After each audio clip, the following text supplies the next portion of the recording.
Hello. तर इव्हनिंगचा timing झालाय आणि रोजचं इव्हनिंगच्या टायमिंगला फिक्स असतं की प्रिशाला घेऊन बाहेर थोडंसं गार्डनला फिरायला जायचं. असं म्हटलं चला आज थोडंसं इव्हनिंगचा टायमिंग तुमच्यासोबत शेअर करावा की इव्हनिंगचं रुटीन कसं असतं. तर आमच्या इथे ना आठवडी बाजार असतो, एक शनिवारी आणि बुधवारी. सो 2 दिवसामध्ये भाजीपाला वगैरे सगळं. बुधवारी मी बराचसा भाजीपाला घेऊन आलेली आणि उपवास वगैरे होते, त्याच्यामुळे भाजीपाला थोडासा शिल्लक आहे. तरी सुद्धा बाजार आहे म्हटल्यावरती एक फिरण्याची मज्जा वेगळीच असते. त्यामुळे प्रिशाला पण घेऊन जाते. गार्डन बाजार वगैरे सगळं म्हणजे जवळच्या जवळच आहे. सो त्यामुळे आजच्या या ब्लॉग मध्ये मी तुमच्यासोबत शेअर करणार आहे माझं इव्हनिंगचं रुटीन. तर आज मी शेअर करते तुमच्यासोबत माझं इव्हनिंगचं रुटीन. तर संध्याकाळचा टायमिंग झाला होता आणि आज आठवडी बाजार होता, त्यामुळे मी बाहेर चाललेली, थोडंसं लवकरच तयार होऊन चाललेली, जेणेकरून बाळाला गार्डनमध्ये खेळूनही होईल आणि भाजीपालाही घेऊन येणं होईल. त्यामुळे मी इथे छान अशी तयार झालेली. तयार झाले, त्याच्यानंतर प्रिशाला सुद्धा तयार केलं आणि कदाचित उशीर होऊ शकतो, त्यामुळे सगळ्यात अगोदर मी इथे दिवाबत्ती वगैरे करून घेतली. तर आज झालं असं की ज्या समोरच्या ताई आहेत माझ्या, म्हणजे माझ्या एवढीच आहे ती, तर ती बाहेर फिरायला गेली आणि त्यांच्याकडे ना त्यांच्या मंदिरामध्ये जे देव होते तर तिने ते देव माझ्याकडे ठेवायला दिले. त्यामुळे म्हटलं जाण्याच्या अगोदर छान अशी आपण पूजा करून घेऊया. तर हे लड्डू गोपाल, तर तिने हा लड्डू गोपाल माझ्याकडे ठेवायला दिलाय. ते 8 दिवसासाठी बाहेर गेलेत. तर तिची इच्छा होती की घर बंद करून म्हणजे त्यांना ठेवून जायला नको, तर ती बोलली की तुम्ही ठेवा आणि रोज भोग लावा. सो जे काही प्रसाद वगैरे असतो ते सगळं ती देऊन गेली. तिने फक्त सांगितलं की रोज भोग लावा आणि छान अशी अगरबत्ती लावून रोज तुमच्या देवांची पूजा करता तशी पूजा करा. सो आपल्याही देवाऱ्यामध्ये श्रीकृष्णांची म्हणजे बाळकृष्ण असतात. माझ्याकडे बाळकृष्णांची मूर्ती नाही आहे, अशी फोटो आहे, तर तो मी रोज पूजा करते त्याची. तर त्यामुळे हा बाळकृष्ण मला खूप क्यूट वाटला आणि त्याचा छान असा पाळणाही होता. बट तिथे ठेवायला जागा नाही तेवढी, त्याच्यामुळे मी फक्त बाळकृष्णच ठेवून घेतले. त्यानंतर भाजीची पिशवी, प्रिशाची पाण्याची बॉटल, हे सगळं घेऊन कुठे जायचं म्हटलं का पहिलं ते घ्यावं लागतं. त्यानंतर घराच्या एकदम जवळच गार्डन आहे आणि गार्डनच्या बाजूलाच लगेच जो आठवडी बाजार आहे ना तो बाजार भरतो. सो इव्हनिंगचा जो टाइम असतो ना त्या वेळामध्ये आता वातावरण खूप छान होतं, पण खूप लवकर अंधार होतो, त्याच्यामुळे लगेच निघावं लागतं. तर बघा छान असं गार्डनमध्ये खेळून झालं. माझी मैत्रीण होती, छान बसलं आणि मग दोघी जणी मिळून गेलो होतो बाजारामध्ये. शनिवारचा बाजार असतो, तर शनिवारच्या बाजारामध्ये म्हणजे खूप जास्त गर्दी असते. सगळा भाजीपाला, कपडे, फ्रुट्स वगैरे सगळंच असतं या बाजारामध्ये. आणि आठवड्यातून अजून एक जास्त शूट यासाठी घेतला नाही, कारण बाजारामध्ये ना खूप जास्त गर्दी असते. बुधवारचा जो बाजार असतो ना, म्हणजे माझ्या इथे आठवड्यातून 2 वेळा बाजार असतो, बुधवारचा आणि शनिवारचा. तर बुधवारी जो बाजार असतो त्यावेळेस फक्त भाजीपाला, फ्रुट्स वगैरे ह्याच गोष्टी असतात. शनिवारचा जो बाजार असतो ना त्या बाजारामध्ये सगळ्या गोष्टी अवेलेबल असतात, जसे की कपडे झाले किंवा म्हणजे इतर कोणत्या पण गोष्टी, त्या सगळ्या गोष्टी अवेलेबल असतात.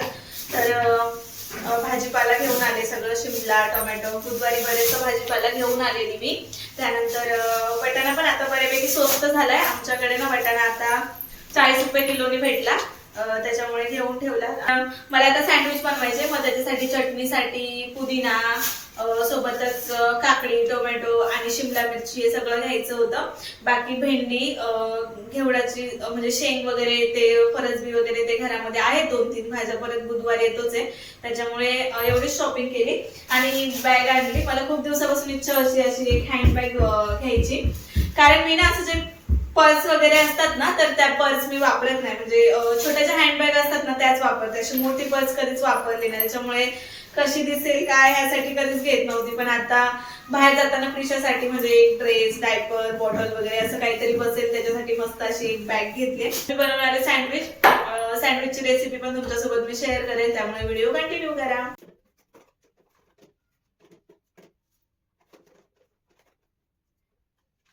सगळा भाजीपाला घेऊन झाला आणि दुसऱ्या दिवशी तसं तर संडे होता. मग संडेच्या दिवशी ऑलरेडी खूप कामं असतात, भाजीपाला साफ करायचं तसंच राहून जातं, म्हणून आल्या आल्या लगेच भाजीपाला सगळा साफ करून घेतला आणि त्यानंतर सगळ्या डब्यांमध्ये भरून सुद्धा घेतला, म्हणजे फ्रीजमध्ये एकदम व्यवस्थितपणे ठेवता येईल.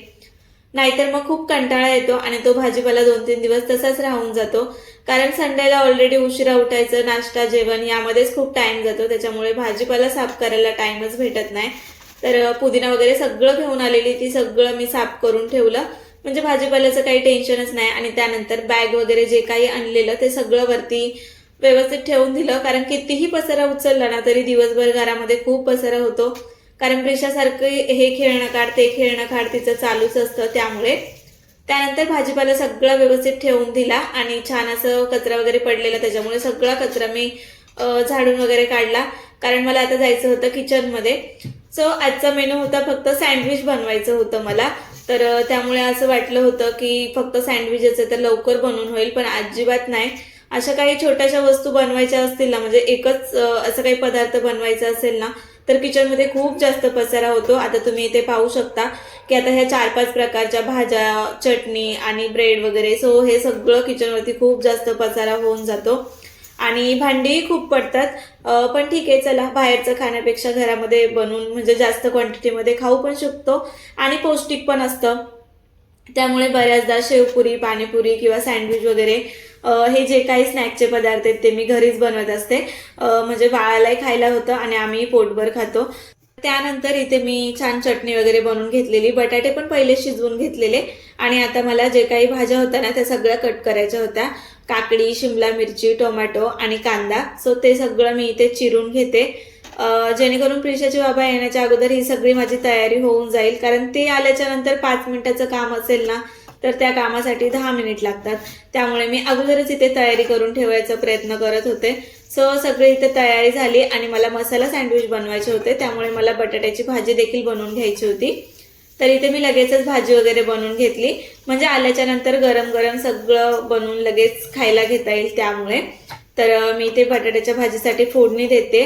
तर बटाट्याची भाजी आपण वडापावच्या भाजीला जशी बनवतो ना, सेम तशीच बनवून घ्यायची आणि सँडविचमध्ये पहिली बटाट्याची भाजी ठेवायची आणि त्यानंतर आपण जे काही म्हणजे शिमला मिरची, कांदा, टोमॅटो वगैरे जे काही कापून ठेवलेलं आहे ना, सो ते टाकायचं. तर असं सँडविच बनवल्याच्या नंतर ना टेस्टला खूप छान लागतं. चीज असेल तर अजूनच मस्त लागतं. तर बघा इथे अशा प्रकारे मी मस्त अशी पटकन भाजी बनवून घेतली.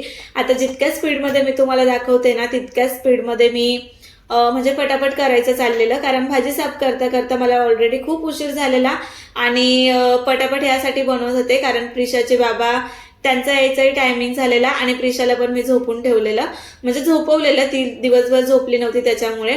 आणि इथे ना म्हणजे सँडविच बनवायच्या तयारी झाली आणि बनवायच्या अगोदरच प्रिशाचे बाबा आले, पण येताना त्यांनी एक व्हेज पफ आणि स्ट्रॉबेरी वगैरे बरंच काय काय आणलेलं. तर अशा काही गोष्टी असेल ना तर मला अजिबात राहत नाही, त्याच्यामुळे मी सगळ्यात अगोदर ते व्हेज पफ होता तो एक खाऊन घेतला आणि त्यानंतर सँडविच बनवायला सुरुवात केली. तर माझ्याकडे इथे ना सँडविच मेकरची जी मशीन असते ती मशीन आहे. बरेच दिवस बंद होती, म्हणजे बरेच दिवस बनवलं नव्हतं, त्याच्यामुळे मी ते ट्राय करत होती, म्हणजे बघत होती की मशीन चालते की नाही चालते. आणि अशा ज्या इलेक्ट्रॉनिक वस्तू असतात ना, बऱ्याचदा मला खूप भीती वाटते अशा गोष्टींची, कारण तिला मी थोडंसं स्वच्छ करण्यासाठी पाणी लावलेलं, सो असं वाटतं कधी कधी स्फोट होतं की काय, त्यामुळे लावून ठेवली आणि थोडंसं लांब राहिले. त्याच्यानंतर मस्त असं भाजी सगळ्यात अगोदर ठेवली, त्यानंतर आपण जे काही चिरून घेतलेल्या भाज्या होत्या त्या सगळ्या भाज्या ठेवल्या आणि त्यानंतर त्यावरती ठेवलं मी चीज. आता तुम्ही इथे पाहू शकता अशा प्रकारची मशीन आहे. तर स्वतःला बटर खूप लावावं लागतं, नाहीतर मग जे ब्रेडचा वरचा तुकडा असतो ना तर तो खूप चिटकून जातो याला. तर पण एक गोष्ट अशी की जे ब्रेडचे कोपरे असतात ना ते कोपरे कापायला म्हणजे मी विसरली, तर ते जर कोपरे कापले ना तर ते ब्रेड बरोबर त्या साईजमध्ये बसतात. आता हे असं ठेवल्याच्या नंतर बरेचसे साईडने दबले जातात, पण याच्यामध्ये खूप छान पटकन होतात आणि मेल्ट सुद्धा होतात. तुम्ही इथे पाहू शकता मी इथे बरेच 2 सँडविच आमचे खाऊन झालेले आणि बाकीचे इथे मी 4 सँडविच इथे बनवले होते. तर सँडविच बनवले आणि मस्त असे सँडविच मी एन्जॉय सुद्धा केले, कारण घरी बनवलेले जे सँडविच असतात ना खरंच टेस्ट खूप छान येते. बाहेर आपण एक सँडविच खाल्लं तरी पोट भरतं, पण घरी 2-3 सँडविच बनवल्यावरती सुद्धा खूप छान लागतं. सो समोर कॅमेरा चालू होता आणि नवीन नवीन आहे, त्यामुळे प्रिशाच्या बाबांना पण असं वाटतं की काय चाललंय हिचं, म्हणून मी खायच्या अगोदर एक घास त्यांना सुद्धा भरवलं. छोट्या छोट्या गोष्टींमध्येच आनंद घ्यायचा असतो आणि तो आनंद आपण घेत राहायचं कायम. तर एवढीच्या सँडविचसाठी एवढा सगळा गळाटा पडलेला. मग सगळ्यात अगोदर खाऊन झाल्याच्या नंतर सगळा पसारा उचलायला घेतला, सगळा कचरा वगैरे एका साईडला काढला आणि बराचसा कचरा पडलेला तो सगळा कचरा उचलून घेऊन त्यानंतर किचन मी छान असा टकाटक क्लीन केला. त्यानंतर सकाळी म्हणजे छान असं मॉर्निंग आपली छान प्रसन्न होते ह्यासाठी त्यानंतर सध्या माझ्या रुटीनमध्ये ॲड झालेली एक गोष्ट आहे ती म्हणजे मी बऱ्याच दिवसापासून आता 8-10 दिवसापासून ही गोष्ट करते, जे की रोज रात्री केस छान अशी वरच्यावर विचरायची आणि वेणी घालून ठेवायची, ज्यामुळे केसही छान राहतात, गुंताही होत नाही आणि म्हणजे मस्त वाटतं. कारण रात्रीची तशी टाईट केस बांधून झोपू नये त्यासाठी मस्त अशी वेणी घालते आणि झोपते. सो चला, असं होतं माझं आजचं म्हणजे जे काही इव्हनिंगचं रुटीन होतं ते अशा प्रकारे होतं. इथून पुढे तुम्हाला माझे असे डेली ब्लॉग पाहायला आवडतील का ते मला कमेंटमध्ये नक्की सांगा. Bye bye.